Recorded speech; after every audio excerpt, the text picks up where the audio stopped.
से बहुत ही अच्छी जीत दर्ज किए हैं और इसके पीछे का श्रेय किसे जाता है और जनता को क्या कहेंगे? देखिए, श्रेय तो मोदी जी को मैं दूंगा जी।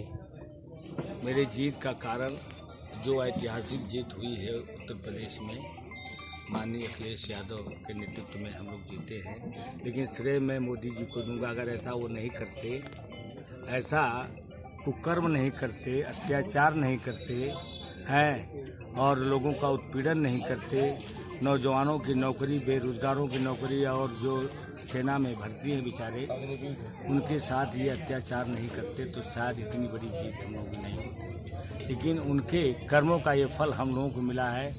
जनता ने जिस तरह से मैंडेट दिया है इनको सबक लेना चाहिए। और मैं समझता हूँ कि इतना बड़ा झूठ बोलने वाला, जनता को छलने वाला आज तक दुनिया में कोई ऐसा प्रधानमंत्री नहीं हुआ कि जनता को बरगला करके किसानों को, मजदूरों को, अगड़े पिछड़े, शोषित, दलित, महिला के सारे लोगों को उसने कष्ट दिया है।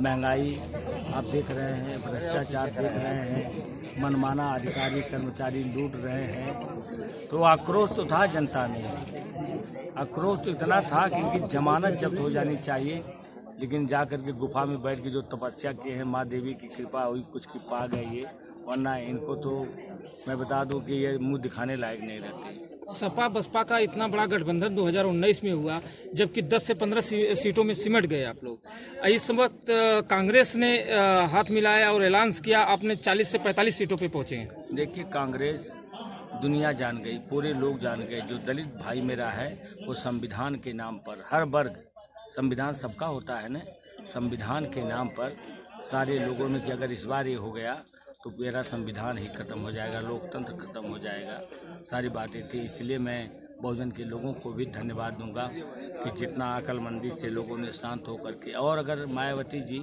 लड़ती तो वोट बढ़ता, इधर उधर होता ना, लेकिन एकजुट होकर के लोगों ने, और उनका मूक समर्थन था हम लोगों को, उनका न बोलना, न डोलना, न जाना समर्थन था, क्योंकि समाजवादी पार्टी एक ऐसी पार्टी इंडिया गठबंधन की बहन जी को मुक्त करवा सकते। उनके पीछे भी जरा सा भी बोल दिया, आनंद क्या नाम है, प्रकाश जी, आनंद, आकाश आनंद, कौन सा गलत काम उन्होंने कहा और कौन ऐसा शब्द बोला कि उनको तुरंत, इसलिए कि पीछे से लगे हुए थे, इनको हटाओ नहीं तो तुम जाओगी जेल।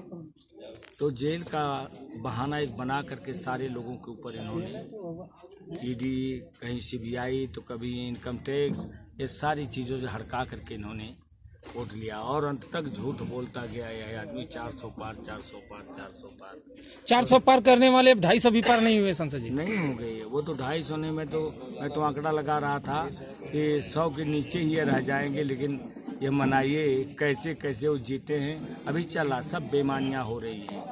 जिन लोगों ने रखवाली की तो बच गए, नहीं तो ये बचते नहीं। हर बार जो है चुनाव आयोग पे जो है वो एलिगेशन लगाए जाते थे कि ईवीएम घोटाला, कहीं धांधली। इस बार समाजवादी पार्टी बहुत घोटाला हो सकता, मैं नहीं कर सकता, लेकिन मैं उसको भी गलत नहीं, क्योंकि राष्ट्रीय नेतृत्व जो है कभी उसको गलत नहीं ठहराया। उसमें चोरी लोग करते हैं, लेकिन जहाँ कहीं गफलत हो गई, जहाँ लोग चूक गए होंगे, समझ रहे हैं जी, वहाँ जरूर इनका अपना हाथ पांव चला होगा। 290 से ज़्यादा एनडीए पाया है और इंडिया अलायंस 234 से 35 तक पहुंचा है। अभी सरकार कैसे बनाएंगे आप? 238 जी। और सुन लीजिए, याद होगा आपको, शायद कल ही नीतीश ने अपना इस्तीफा दे दिया।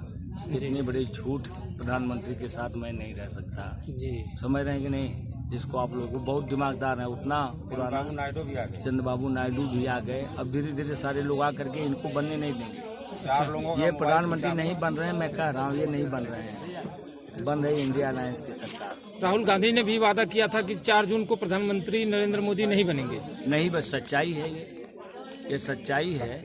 अब तक तो तोड़ जोड़ में लगे हैं, क्योंकि पूरे देश का पैसा, पूरा का पूरा पैसा इन्होंने लूट लिया है। देश में कुछ बचा नहीं है, कुछ नहीं बचा। आप चुनाव जीत चुके हैं और पहली प्राथमिकता के तौर पे ऐसा कौन सा काम होगा जो करना चाहेंगे और जनता को कैसे धन्यवाद देना चाहेंगे? देखिए, अभी सरकार बनने दीजिए, मैं अपने निधि से क्या कर सकता हूँ, उससे तो कुछ होने वाला नहीं है। जी। जब सरकार अपनी उत्तर प्रदेश में इन्हीं लोगों की सरकार है। उत्तर प्रदेश में जोगी बाबा हैं, जो बुलडोजर बाबा हैं, इन्हीं की सरकार है। तो सरकार अगर बन जाएगी इंडिया गठबंधन की, तो उसके बारे में सोचा जाएगा कि क्या विकास किया जाए। विकास तो बहुत है, विकास हुआ कहाँ 10 साल में। जो विकास किया था माननीय अखिलेश यादव जी ने, समाजवादी पार्टी के राष्ट्रीय अध्यक्ष जी ने जो भी किया है काम, अभूतपूर्व कार्य किया है। पूरी दुनिया में मैंने ऐसा मुख्यमंत्री कोई नहीं है जितना काम अखिलेश यादव जी ने किया है। पार्टी के हमारे राष्ट्रीय अध्यक्ष जी हैं, जितना काम किया है अब कोई चाहे कर ले तो नहीं कर पाएगा। और उस काम को फिर अंजाम देने के लिए अगर आप लोगों का समर्थन मिला, 27 में सरकार बना दिया अगर समाजवादी पार्टी की, तो मैं बता दे रहा हूँ कि कोई नौजवान बेकार नहीं होगा और न पेपर लीक होगा कभी। ईमानदारी से काम होगा, हर काम, हर विकास कार्य होगा, ये मैं आपको बता दे रहा हूँ। जो आप चुनाव जीते हैं, इंडिया अलायंस इतना भारी भरकम से जीता है और बहुमत मिला है इनको, इसके पीछे का कौन सा ऐसा मुद्दा रहा जो काम कर अरे दिया? क्यों नहीं मुद्दा रहा? झूठ, सबसे बड़ा मुद्दा तो झूठ रहा, भ्रष्टाचार रहा, नौजवानों की नौकरी रही। जो लोग शहरों में काम करते थे बेकार हो गए, उनके हाथ को काम नहीं मिला, रोड पर आ गए। और सबसे बड़ी बात तो ये थी जो अभी हुआ है, जो कोरोना काल में जो इन्होंने इंजेक्शन लगाया है, सब फर्जी इंजेक्शन। हर नौजवान 20-25 साल का नौजवान दवा के मने पहुँचते पहुँचते दम तोड़ दे रहा है। ये तो सबसे बड़ा मुद्दा इनका है। पेपर लीक जो हुआ, कई बार हुआ, 10 साल में एक नौजवान को कोई नौकरी नहीं मिली और जिनकी उम्र 10 साल गायब हो गई। बताओ, वो तो बेचारे पढ़ लिख करके माँ बाप उनके ऊपर बड़ा भरोसा कर रहे थे, बड़ी उम्मीदें थी उनकी, माँ बाप की बहुत बड़े बड़े सपने थे, वो सब चकनाचूर हो गए। तो इसका आक्रोश रहा है कि सारे लोगों ने कहा नहीं, इसको हटाओ और देश बचाओ। मैनिफेस्टो में जितने वादे किए गए थे और जो घूम के लोग कह रहे थे, उस पर कितना खरा उतरने का काम करेंगे आप लोग? देखिए, मैनिफेस्टो में अगर सरकार मेरी बन गई, समाजवादियों में कथनी और करनी में अंतर नहीं होता है। समाजवादी कभी भी जो कहता नहीं, पहले करता है, इसके बाद समाजवादी पार्टी के लोग, राष्ट्रीय अध्यक्ष माननीय अखिलेश यादव जी करते हैं। यही हाल थी हमारे नेताजी के स्वर्गीय मुलायम सिंह यादव जी, जो इस समाजवादी पार्टी के संस्थापक थे। आपको मालूम होगा, जो उन्होंने कहा करके दिखा दिया। इसलिए जनता की चाह रही हर नौजवान की कि अखिलेश भैया, ये देश तुम्हारे नाम पर है, तुमसे बड़ी उम्मीद हम लोगों को है। लोगों ने वोट देने का काम किया। एक लास्ट सवाल रहेगा, प्रधानमंत्री जहां 5 लाख 4 लाख वोटों से जीते थे, अभी 1.5 लाख वोटों से मतों से जो है जीते हैं, क्या कहेंगे सर? व्यापारी भी नाराज है इनसे, नौजवान भी नाराज है इनसे, हर लोग इनसे नाराज हैं, चाहे किसान हो, चाहे नौजवान हो, जो भी हो, सारे लोग नाराज हैं।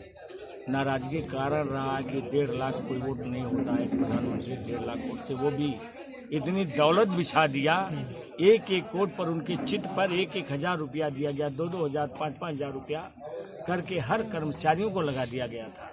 इन्हें किसी तरह से जीत दर्ज करवाओ। परमात्मा ने भेजा कहे थे, परमात्मा ने भेजा है। इनको परमात्मा भगवान को पैदा करने वाले हैं। एक बीबी को जो नहीं संभाल सकता, बीबी नहीं रख सकता, वो भगवान को पैदा कर रहा। कहाँ से पैदा कर दिया भगवान को? बीबी है ही नहीं, है वो भी उधर है, तो कहाँ से राम पैदा हो गए? मैं राम को लेके आ रहा हूँ। अयोध्या में प्राण प्रतिष्ठा हुई, राम मंदिर बना, उसके बाद अयोध्या बिहार गए।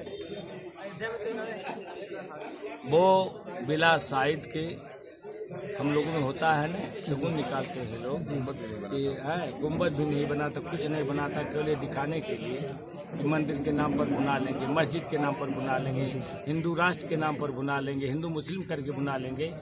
लेकिन सारे लोगों ने इनकार कर दिया, नकार दिया इसको कि तुम बिल्कुल नालायक हो, देश के प्रधानमंत्री बनने लायक नहीं हो। इसलिए अयोध्या के लोगों ने भी, तुमने राम को बेचने का काम किया। अरे यार, राम का नाम लेकर तो भिखारी कटोरा लेके भीख मांगता है। ये राम को बदनाम करने वाले लोग, राम तो हमारे आस्था है, सबकी आस्था है, राम है, चाहे खुदा हो चाहे अल्लाह हो, आस्था का सवाल होता है। हर लोग राम का नाम लेते हैं, अल्लाह का नाम लेते हैं, यही होता है ना जी। लेकिन इसने राम को बेचने का भी काम किया, राम के नाम पर वोट मांग रहे थे। तो इतना बड़ा झूठ बोलने वाला जो राम को बेच सकता है। किसी ने कहा है ना कि माता की लाज बाप का तन बेच रहे हैं, और चुल्लू मिले गंग जमन बेच रहे हैं। ये कैसे रहनुमा हैं जो मजहब की आड़ में खुद अपने बिक गए वतन भी बेच रहे हैं। ये है इनका कारनामा। ये वतन को बेचने का इन्होंने ठेका ले लिया है। सारी दौलत अदानी अंबानी अमित शाह के हाथ में चली गई। देश कंगाल हो गया है। हर नौजवान, अब यहाँ जात की लड़ाई नहीं होगी, मजहब की लड़ाई नहीं होगी, इंसानियत की लड़ाई होगी कि कौन इस देश को संभाल सकता है। बहुत बहुत धन्यवाद।